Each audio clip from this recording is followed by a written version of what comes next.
Assalamualaikum warahmatullahi wabarakatuh.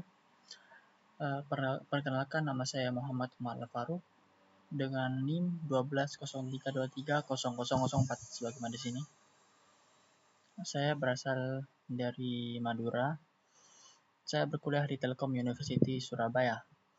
Di sini saya hadir untuk menjelaskan tugas sosioinformatik dari matkul sosioinformatik. Oke, di sini untuk judul saya memilih untuk rehabilitas mangrove sebagai solusi adaptasi perubahan iklim di pesisir. Ini saya mengambil untuk SDG 13, yaitu tentang perubahan iklim. Oke, next. Oke, di sini tabel analisis sosial informatik. Rehabilitas mangrove dengan drone mapping. Jadi untuk tujuan saya itu adalah ini, dengan cara mangrove yang akan rehabilitasnya dengan cara drone mapping. Oke, nah di sini untuk aktornya adalah pemerintah LSM. LSM ini adalah organisasi individu, contohnya seperti Pandawara. Lalu untuk komunitas pesisir, ya ini sudah tahu sepertinya, akademisi seperti contohnya itu adalah peneliti, lalu perusahaan drone sebagaimana drone mapping, lalu masyarakat umum untuk yang turun ke jalan. Nah, untuk relasi adalah kolaborasi pemerintah, LSM, komunitas, lalu akademisi menganalisa data, kampanye digital. Untuk teknologi adalah drone mapping, GIS atau bahasa Inggrisnya adalah Geographic Information System. Ini adalah untuk merekam sesuatu atau yang mendata sesuatu dari ya untuk mendata satu lagi gitu. Lalu media sosial ya untuk mungkin contohnya kampanye digital gitulah. Lalu platform digital pelaporan. Lalu untuk kebiasaan sosial di sini adalah gotong royong berbasis teknologi, pemahaman lingkungan lewat data visual. Lalu kampanye online. Tata kelolanya di sini adalah kebijakan iklim, regulasi drone, koordinasi aktor, kearifan lokal pesisir. Dan untuk dampaknya dan konsekuensinya adalah positif efisien, data akurat, literasi meningkat. Untuk negatifnya adalah digital divide atau privasinya atau biaya yang tinggi. Ya mungkin karena emang tinggi untuk menyewa drone atau membeli drone. Oke, di sini lanjut kepada perubahan iklim dan pesisir. Di sini perubahan iklim berdampak nyata di area pesisir ya, contohnya sebagai abrasi itu karena air laut terus-terusan menghancurkan pantai, jadi memerlukan yang adanya penahan atau berkurangnya hasil laut di sini atau adalah masalah sehari-hari bagi masyarakat. Next, nah di sini saya mengambil SDG 13 yaitu adalah climate action. Jadi bahasa Indonesia itu adalah mungkin ya, tapi aslinya bukan asli iklim. Saya cuma mempersetkan aja supaya paham. Jadi untuk perubahan, jadi SDG 13 adalah perubahan iklim. Lalu jadi lanjut. Jadi SDG 13 itu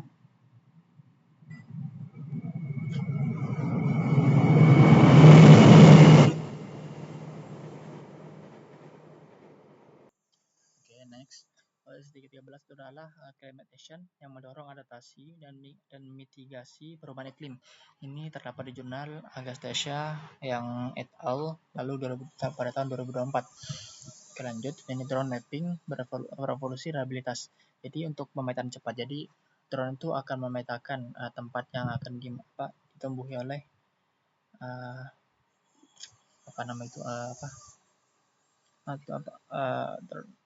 mangrove ya, mangrove. Drone akan memotret area luas dengan cepat menghasilkan citra jelas. Lalu data akurat itu adalah citra drone akan dikombinasikan dengan GIS untuk identifikasi lokasi prioritas penanaman. Lalu lanjutkan adalah monitoring progress. Jadi drone itu digunakan untuk memantau progres rehabilitasi dari waktu ke waktu. Sini untuk situasinya adalah Ayub et al. Pada tahun 2021. Oke, sini aktor kunci dalam sosial informatik di sini adalah pemerintah itu adalah akan melakukan kebijakan dan aturan. Untuk LSM ini adalah pendampingan lapangan. Jadi contohnya Pandawara akan membantu apa gitu. Ini sebagai contoh ya, Pandawara itu.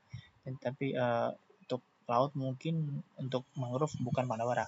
Lalu akademisi adalah analisis atau data drone-nya. Lalu untuk masyarakat luas adalah masyarakat luas adalah kampanye dan edukasi. Untuk komunitas pesisir adalah pelaksana penanaman. Nah, ini untuk perusahaan drone-nya adalah alat dan pelatihannya. Next, dan untuk kolaborasi saling melengkapi di sini.